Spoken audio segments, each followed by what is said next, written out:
Oh my goodness, welcome back. Thank you. I'm sitting there in awe, just to get a front row seat to that talk. Yeah. Yes. That was great. worth coming to Mile High just on that. Yes. Folks, welcome to another fantastic edition of IFCO Television, where we're broadcasting live from Boulder, Colorado in the United States of America at Mile High, which is a chiropractic seminar run by Dr. Danny and Rochelle Knowles, which is absolutely fantastic. My name is Dr. Liam Schubel. I'm your host. And, of course, to my left over there is Dr. Frankie Hahn, a co-host and founder of IFCO Television. And we are blessed again today to be with a very special friend, Dr. Jay Komarek, who is now a international movie celebrity. Yes. He has a movie coming out called Life Adjusted, which has seen theaters in various different areas of the country. Tell us a little bit about, well, let's back up, because that, I think, is one of the great things that's going to happen. Is it tonight? Tonight. We have a showing tonight. We're going to have a showing. We're going to have a showing tonight. PM. But before we get to that, Frank, you had a question for Dr. J. Well, I'm always interested in learning why you come to Mile High and why people should come to Mile High. You know, great question. The answer to that is that what's here is, we've defined it this morning in the talks, were content and context. There was an enormous amount of content without what I call fluff. Yeah. And that you're hearing people who are seasoned practitioners who have practiced principally, who then have honed and polished this diamond that we have. And so you have it in office, in-house, whether it's for children or whether it's for sports injury or whether it's neurology. And so you have this content, and it was like par excellence. It was just amazing. And then at the other end, we have the context, which is this principle that we deliver the goods with. And I travel. I attend a lot of programs. I haven't been to one. This is my fourth one. It's been hard pressed to talk about anything that comes even close. Right. Wow. Yes. Yeah, really an extraordinary event with incredible speakers dedicated to furthering the profession. And, I'm in love with that. So You talk about furthering the profession, and one of the things that Danny is very adaptable and he's dynamic, and when he sees an opportunity, the opportunity came up. I believe your team presented the idea, hey, listen, we could do a private screening for you guys at Mile High. And what I'm very excited about, I haven't seen the movie yet, but I've heard rave reviews about it. What I'm very excited about is the angle. The movie's called Life Adjusted, right? Yes. So what I'm excited about is this. There's, as I travel around the world, there's the naysayers in chiropractic. There's the folks that want to move us towards a musculoskeletal treatment profession of some nature. And there's an idea that all the wonderful miracles, some people would call them, that we see in chiropractic is because people believe in chiropractic. There's a belief system that causes like a sugar pill for the positive effects to happen in chiropractic. And my question always, when I've had the pleasure to watch you adjust, very high level animals, horses and things of that nature, is what is their mindset? What's the horse's mindset, right? I mean, when they're getting adjusted, and excuse me, because I'm not a professional horse person, but my understanding of horses, they have a tendency to be a little skittish, right? I mean, a little sometimes they fearful, be, yeah. right? And yet when you enter an arena with a horse, they can't wait to come over and get checked by you and get adjusted by you. So there's definitely a connection. There's a connection that happens, and I love that angle that you take in what I believe is going to be this movie. The film and the documentary captures the fact that this essence of life and this expression of life can be jangled, or we use the term interference. It can be blocked, and it takes place at several levels: energetically, physically, mentally for the horse, and an emotional charge that in chiropractic, or in my realm, we refer to as vigilance. That a horse is vigilant, and then that has degrees, or it's graded. And so, the correction, what people see when they watch an animal getting adjusted, is this clearing of this vigilance. It's represented in the structure as this distortion pattern, but beneath it is an energetic memory that can be corrected And I like the thought of not using the word correction, and I'm now got to adapt my mind around that of liberating this state that's preventing it from moving to its next level of evolution and growth. And so, as a chiropractor, we have that available to us. I do believe that a lot of chiropractors never experience that. They see it as a musculoskeletal realm, and that's true. It does have that. But there's a mental realm, an emotional realm, and a metaphysical realm, and so if you're so inclined and you explore these, all of a sudden you realize that the chiropractic adjustment, especially through animals, opens this world for the animal, for the human being as well. And Wow. so it's just, again, it's an amazing process.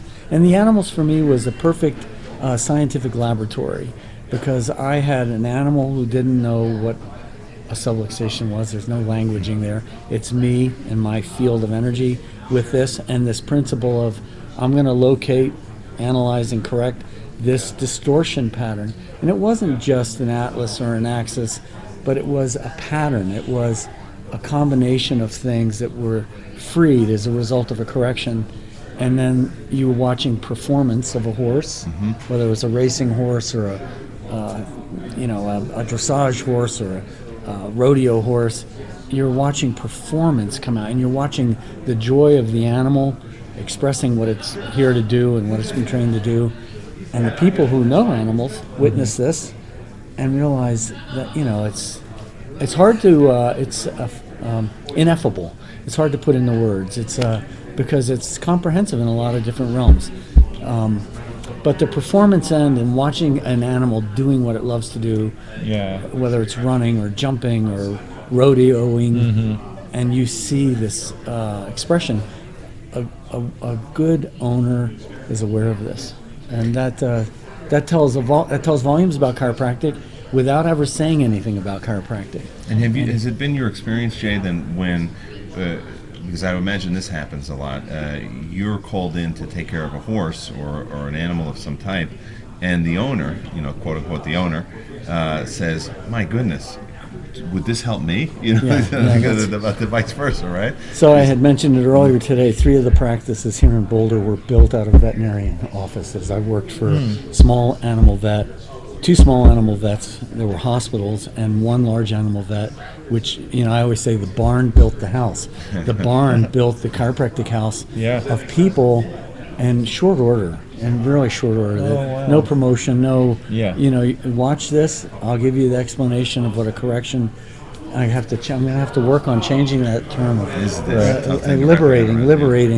Liberating the nervous system. I'll use that term. Do you ever go to, let's say, a family's house to adjust the horse, but they're not under care, and then what's the conversation like when they do want to get under care? So conversation is come to the office to get an exam, and we do our protocol to determine whether. But even more than that, so they see you working on the horse, and is the conversation come up to, is that good for me, or can you help? Yes, that's is that how it works? around. Yes, Yeah. and that's part of the conversation. And I have XYZ, and then I explain that this is about liberating the nervous system, and your body's where it is. And because I see that in my office when I'm adjusting moms and dads, and they say, I think this will be good for my children. They should get checked also. Right. And so that's how I'm kind of relating it a bit. Yeah. And so it's amazing. I have one chief of staff of the hospital who was in a barn, who got checked in a barn. Wow. And refers patients.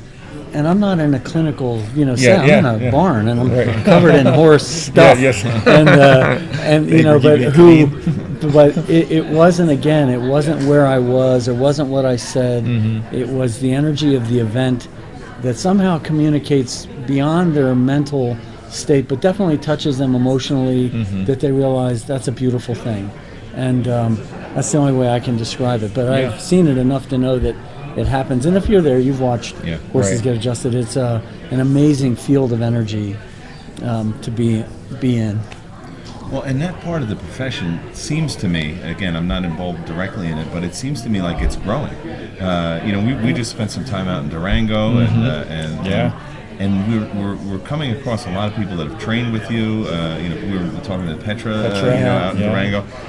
And I know you've been to Sherman College of Chiropractic, you've been to Barcelona Chiropractic College, you've been to a bunch of other schools teaching animal chiropractic. It seems like there's starting to become more and more consciousness for the importance of chiropractic with that was animals. my intent. So my intent from day one was that when I saw the effect that witnessing correction, a liberation of a subluxation in an animal that had on people, and I realized, wow, this can further the profession without anything happening other than them watching an animal get adjusted. And so then I went about teaching, and I realized, wow, that we had this whole other realm, animal care, within chiropractic care. We're already taking care of people, and we had this other place that seemed to be growing at a more rapid rate than the people portion, and that the people portion required education. You're interacting at the level of education of the person, but with the horse was this very quick response, the person immediately getting it, and I realized, we can grow chiropractic through animal care, and let's get a bunch of people educated to do this. And so that's been my, and the film now allows me, again, just one more avenue to reach and to make chiropractic, put the chiropractic where it belongs, as I see it. So. Yeah. How did the film come about?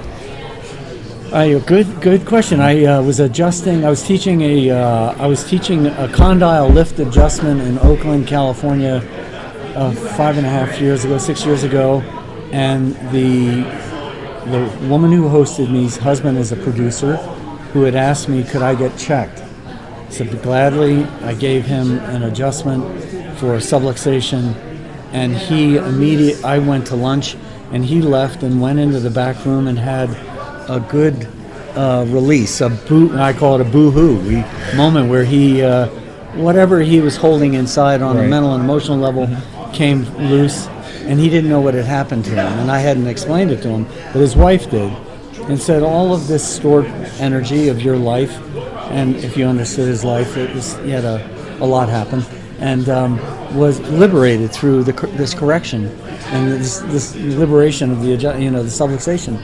So he approached me months later and took me to dinner, and with his wife, and did I have any interest in doing a project? And I did. I thought the animals were a great vehicle.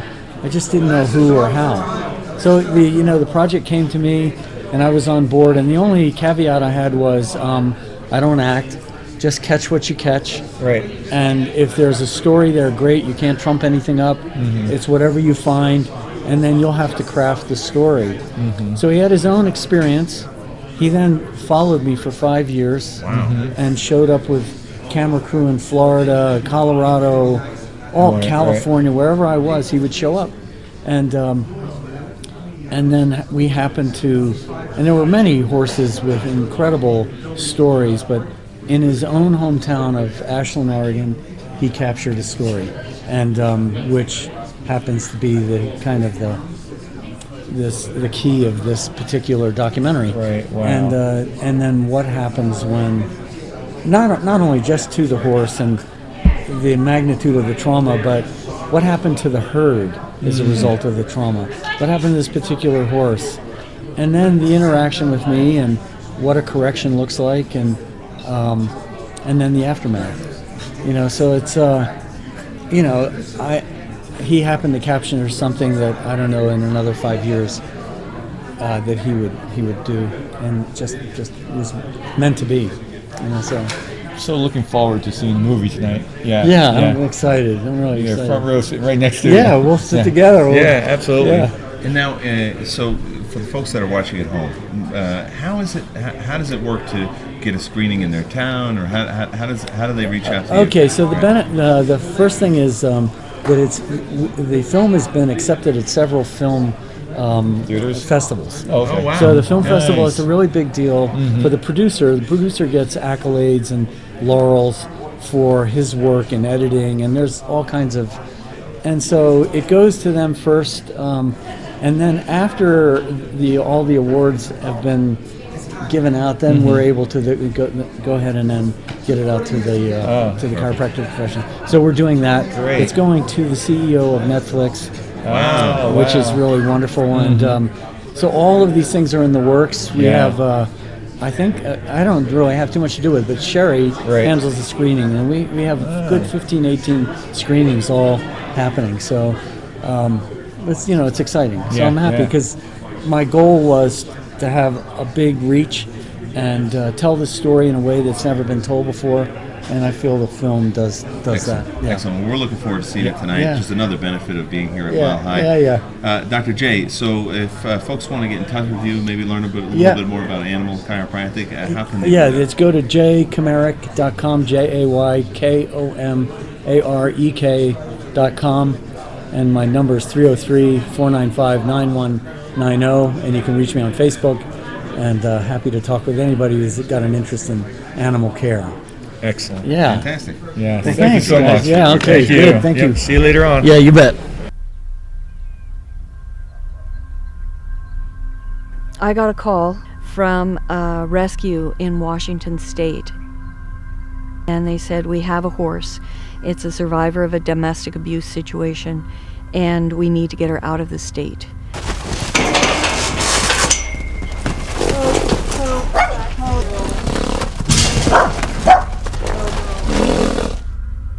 Well, I had a little bit of the story about what had happened. So my curiosity was just what was going to be there and what was her behavior. And it was behavior I had never seen before.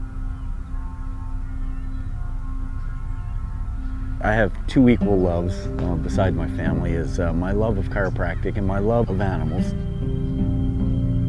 We've done not such a good job at getting the message out about the beauty, the simplicity, and the truth of chiropractic.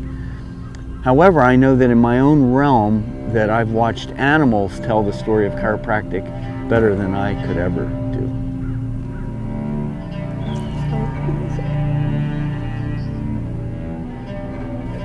It was the deepest level of emotion that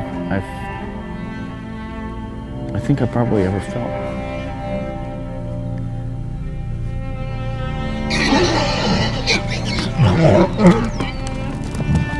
You know, what you see is that all of a sudden you start to see the real horse. That's the part that's so moving, because you realize, gosh, that horse would live like that the rest of her life.